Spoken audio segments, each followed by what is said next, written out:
Hello and good evening viewers, कैसे हैं आप लोग। स्वागत है आपका शेयर बाजार ज्ञान की एक और वीडियो में। और आज की इस वीडियो में मैं बात करने वाला हूं जी एंटरटेनमेंट एंटरप्राइजेस लिमिटेड, जील के शेयर के बारे में। 275 लगभग 2 सवा 2% ऊपर फ्राइडे के सेशन में। और आज की इस वीडियो में हम बात करने वाले हैं जील के टेक्निकल चार्ट्स के रिलेटेड ज़्यादा। आई थिंक टेक्निकल चार्ट्स के ऊपर में अच्छा लग रहा है, मेरे को जील बहुत अच्छा लग रहा है। तो क्या कुछ इंटरेस्टिंग है इसके बारे में मैं आपको बताऊंगा। और क्या चीज़ें अवेयर रहनी है आपको, मैं उसके बारे में भी बताऊंगा, राइट। तो अगर आप लोग चैनल पर नए हो तो आप चैनल को प्लीज़ सब्सक्राइब कीजिए, ताकि रोज़ आने वाली जो वीडियोज़ हैं वो आपको लगातार मिलती रहे। तो मेरा जो ये वीडियो बनाने का लॉजिक है, पहला सिर्फ और सिर्फ उन लोगों के लिए है जो लोग इसमें फंसे हुए हैं, या फिर जिन्होंने हायर प्राइसेस के ऊपर में लेके रखा हुआ है, राइट। और उन लोगों के लिए भी डेफिनेटली जो उसमें बिलीव करते हो, जिन्होंने 150 रुपये पे लेके रखा होगा। मैं कोई नए निवेश का इसके अंदर में I am not a big supporter, लेकिन जो चीज़ अच्छी है वो अच्छी है, और वो सिर्फ टेक्निकल चार्ट्स है। तो उसी से शुरुआत करेंगे सबसे पहले। सिमिलर कहानी है जो मैंने अभी पिछले एल आई सी हाउसिंग के वीडियो में बताई थी, कि अगर हम 2022 से लेकर 2023 के अभी जो भी अक्टूबर नवंबर चल रहा है हमारा, इस तक बात करेंगे, तो पहली बार जील के अंदर में कोई जील नज़र आ रही है, right. As you said the English word zeal, वो नज़र आ रही है। बिकॉज सेलिंग एब्जॉर्प्शन हो रही है यहाँ पे।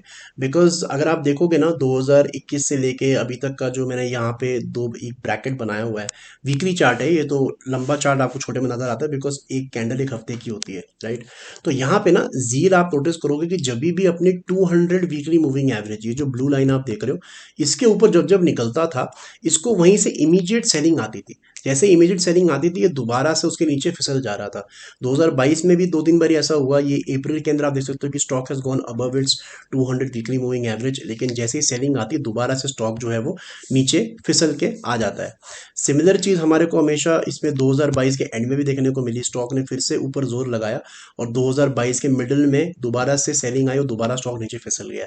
इस बार ऐसा नहीं हो रहा है। इस बार अगर हम देखेंगे तो जुलाई से जो एक रन स्टार्ट हुआ है इसके अंदर में, पिछले 7 8 हफ्तों से, I just make this a little bigger, क्योंकि अब हम यहाँ की बात करें, थोड़ा बड़ा कर देता हूँ। तो यहाँ पे हम देख सकते हैं कि लास्ट 7 8 हफ्तों से ये एक रेंज के अंदर में था। 7 8 हफ्ते तो ज़्यादा से ज़्यादा ही है, लगभग 10 12 हफ्ते हैं यहाँ पे एक रेंज के अंदर में था। और पिछले हफ्ते यानी कि लास्ट टू लास्ट वीक यहाँ पे एक रेड कैंडल बनता है। रेड कैंडल ने ना पिछले लगभग 4 5 हफ्तों का लो निकाला है, और इस हफ्ते इतना बढ़िया बुलिश ग्रीन कैंडल बना है कि इसने अपने पिछले 5 6 हफ्तों का हाई निकाल दिया है, right.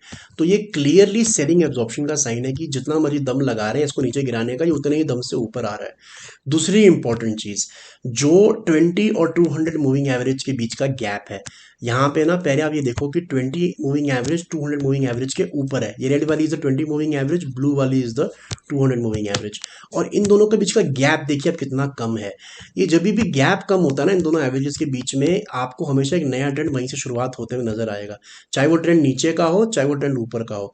You can go back as 2012, 2012 में इतना छोटा गैप था। उसके बाद से जो रैली स्टार्ट हुआ, the stock went to 700, I think so. और ये सेम चीज नीचे के लिए भी अप्लाई होती है।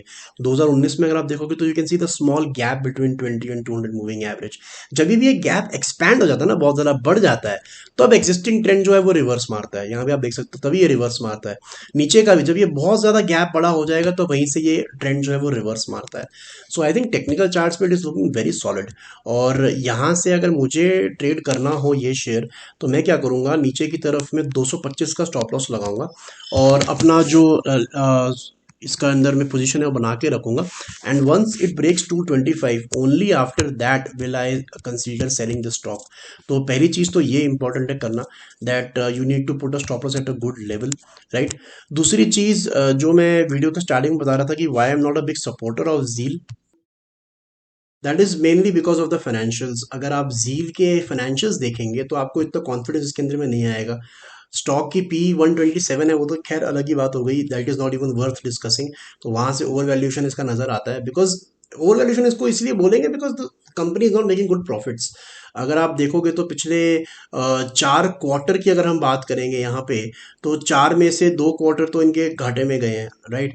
196 करोड़ का घाटा, -53 करोड़ का घाटा। और अगर आप पिछले सालों के रिकॉर्ड भी देखेंगे तो ये पिछले 12 महीने काफ़ी टफ रहे हैं, जबकि सेल इनकी बड़ी है। 8,200 करोड़ की सेल उन्होंने करा है, जो कि धीरे धीरे ग्रोथ कर रहे हैं, लेकिन नेट प्रॉफिट नहीं रजिस्टर कर पा रहे। ऑपरेटिंग प्रॉफिट इनका अराउंड 970-980 करोड़ का आ रहा है, लेकिन उसके बावजूद भी इनका अदर इनकम में घाटा आ रहा है। एंड आफ्टर दैट डिप्रिसिएशन काट काट के इनके पास ज़्यादा पैसा बचता नहीं है at the end of the day. तो जब तक यहाँ पे इंप्रूवमेंट नहीं आएगी ना, तब तक इसके अंदर में बड़े प्लेयर्स नहीं आएंगे, बिकॉज वैल्यूएशन अगर अट्रैक्टिव नहीं होगी तो बड़ी इन्वेस्टमेंट नहीं आएगी इसके अंदर में। So that is the only thing that I feel that ये टेक्निकल चार्ट्स पे अच्छा लग रहा है, और आने वाले समय के अंदर में वंस इट क्रॉसेस 285 तो आपको ये 350-370 तक भी जाते हुए नजर आ सकता है। But then again strict stop loss है 225 which is very much needed in Zeel. तो दोस्तों इतना मेरा आज का video on Zee entertainment. I hope आपको लॉजिक और लेवल्स जो है वो क्लियर आउट हो गए। कोई सवाल है आपका तो आप कमेंट सेक्शन में ज़रूर डालें। मैं मिलूंगा आपसे अपनी अगली वीडियो में, तब तक आप अपना ख्याल रखें। All the best guys.